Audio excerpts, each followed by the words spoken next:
Lomachenko versus Devin Haney was undeniably close. But was it a robbery? The combat sports world and the sports world in general is up in arms about the recent Lomachenko versus Devin Haney fight we had a couple of days ago, with a lot of people saying that this was a robbery for Lomachenko. So today we will break down the fight round by round and score the fight the best we can in accordance to the boxing scoring criteria to see if Lomachenko was robbed like everybody else seems to say. But before we begin, we have to go over the scoring system of boxing. You can watch this video that I made a while ago that goes deeper into the official scoring system of boxing, but today I'll just give you a brief breakdown of the scoring system now. So the official boxing scoring criteria includes 4 main criterion.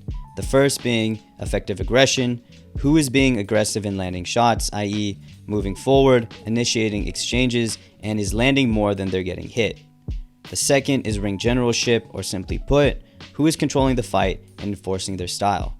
The third is defense, how well a fighter is avoiding punches by slipping, parrying, or blocking. And the fourth, and arguably the most important, is hard and clean punches. Pretty self-explanatory by the name, but who is landing the cleaner, harder shots that do damage on one's opponent. So with this in mind, we will try to score the Lomachenko versus Devin Haney fight using this criteria and basically try to score the fight the way a judge should be scoring it. So this takes us into the first round, and Devin Haney immediately showed us his game plan by landing a lot of body shots with that right hook and controlled the pace and even landed a good left hook to the head early on Lomachenko. Lomachenko, on the other hand, only had these 2 small moments in the round, in my opinion. He had a little moment where he let his hands go in the middle of the round, and then towards the end of the round, he landed a couple punches when he pushed the pace and let his hands go. Despite these 2 brief but good moments, I do think that Devin Haney took control of most of this round, so I'm giving this first round to Devin Haney. Moving on to the second round, in my opinion, this was one of the better rounds from Devin Haney as he continued his game plan to land right hands to the body and even had some good right hand counters to Loma's head as he came forward and tried to initiate. Loma had this one small moment in the middle of the round when he let his hands fly, backing up Devin Haney to the corner, but overall a very strong round for Devin Haney. Again, giving this second round to Haney. Going into the third round, Devin Haney continues this game plan of picking his shots well and going to the body with that right hand. But surprisingly, Lomachenko starts to ramp up his activity and is initiating much more exchanges and combinations and winning a lot of these exchanges. I think the first exchange he initiates was in the middle of the round, and Loma lands a lot in this exchange, but Devin does get a good counter left hook in there.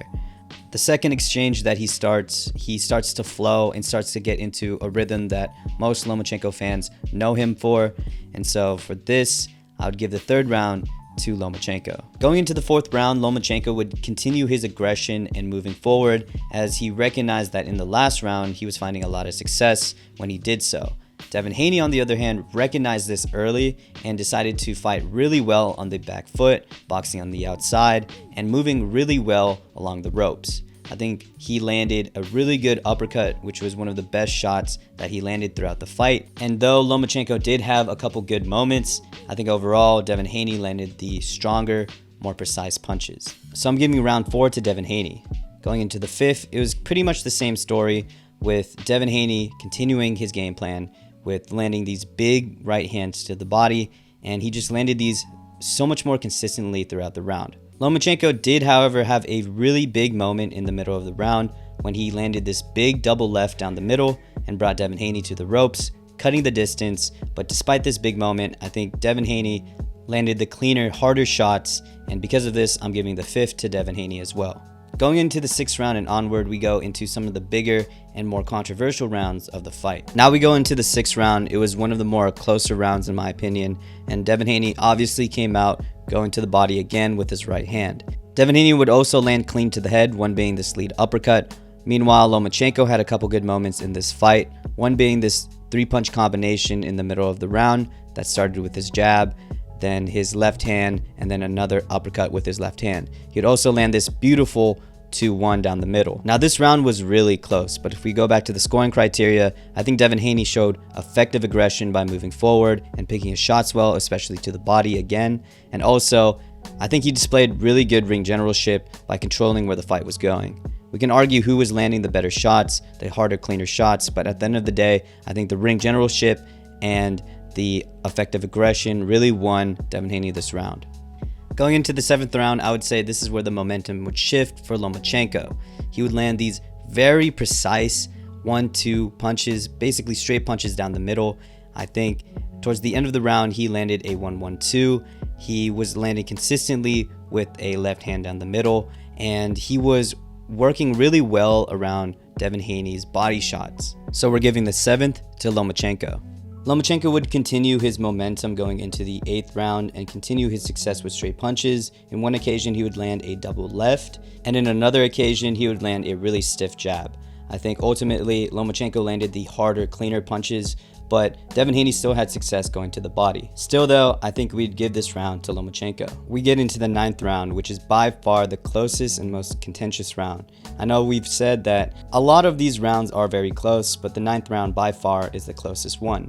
I would say Devin Haney starts off really well in this round, landing his right hand to the body, and he also, in the middle of the round, lands a really good right hand and then gets backed up to the ropes and lands a really hard left hook. Now, Lomachenko has a little flurry towards the end of this round, but I'm still giving this round to Devin Haney, albeit very close. I think he landed the cleaner, harder shots in this round, and even when Lomachenko would land his shots, Haney would come back with a counter. So we're going to give this very close round to Devin Haney. Now we get into some of the bigger Lomachenko rounds. Starting with the 10th, the first half of this round was relatively quiet up until Lomachenko would hurt Devin Haney with a left hand down the middle, and then would capitalize this with a uppercut in an exchange and a really good combination, clearly hurting Devin Haney, forcing him to clinch. And then the rest of the round, Lomachenko would land very clean. Devin Haney would also have a couple of good moments trying to rally back with a strong right hand, but ultimately this was a strong round by Lomachenko, so we're giving this 10th to Lomachenko. I guess this 10th round gave Lomachenko a lot of confidence because going into the 11th round, Loma was very, very aggressive early, landing straight punches down the middle and virtually landed every single punch. And as we can see from the CompuBox numbers, the margin between Lomachenko's accuracy and Devin Haney's accuracy is huge in this round. Anyways, Lomachenko would land really stiff up jabs and string together combinations like Lomachenko of old, and it really looked like a prime version of Lomachenko with these combinations. So obviously we have to give this very dominant round to Lomachenko. Now going into the last and final round, the 12th round, I think a lot of people online said that this was a Devin Haney round, but in my opinion, I've watched this round several times back, maybe 4 or 5 times back, and I think this was a pretty strong Lomachenko round despite a lot of people saying it was Devin Haney. Let me explain. So obviously Devin Haney came out strong in this round because in the last round, Lomachenko took that round so dominantly, so Devin Haney was trying to get him back for that. And again, Devin Haney kept landing these really strong right hooks to the body. Though Lomachenko had a lot of overlooked moments in this round, one of them being his tremendous defense. He was staying in the inside in the pocket of Devin Haney and was rolling really well with his shots, and also he would stand the inside and pop these really beautiful left hands whenever Devin Haney would land down low. And I think this was something that the commentators didn't really address or maybe overlooked. And overall, I just thought that Lomachenko had the better ring generalship, landed cleaner shots, and had really great defense. So I'm going to give this last round to Lomachenko. So if we tally up all the numbers, I have it 114, 114, a draw.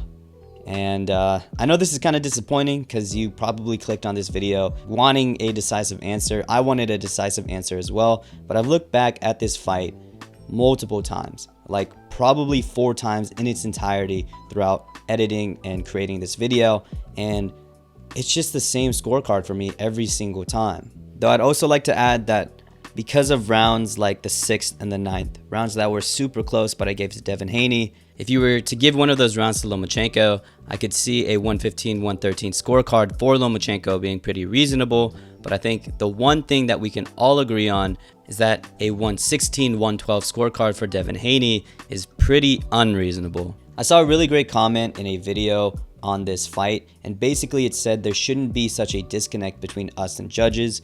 Judges do not go to press conferences, they're rarely interviewed, and ultimately we have no idea how they score or the reasoning behind their scoring. So I don't understand how somebody so important to a fight, literally dictates who wins, is basically mystified. Like, we have no idea as fans how they score or their reasoning. Anyways, for Devin Haney, this fight showed that he's probably going to get knocked out by Gervonta Davis. I mean, if Lomachenko was landing huge left hands out of the southpaw stance, I think Tank would knock him out clean. And I think Shakur Stevenson is also just right above Devin Haney in terms of skill after this fight. I really hope that Devin Haney gets to fight either Shakur or Tank, because in his post-fight interview, he said he's been at 135 for a long time and he has to go back to the lab and think about his next move. Meaning he might move up to 140 before he gets the chance to defend his belts against a guy like Tank or Shakur. Anyways, what do you guys think about this fight? Super contentious, so I would like to hear your guys' comments on this fight down below. And also, again, thank you for the support. Peace.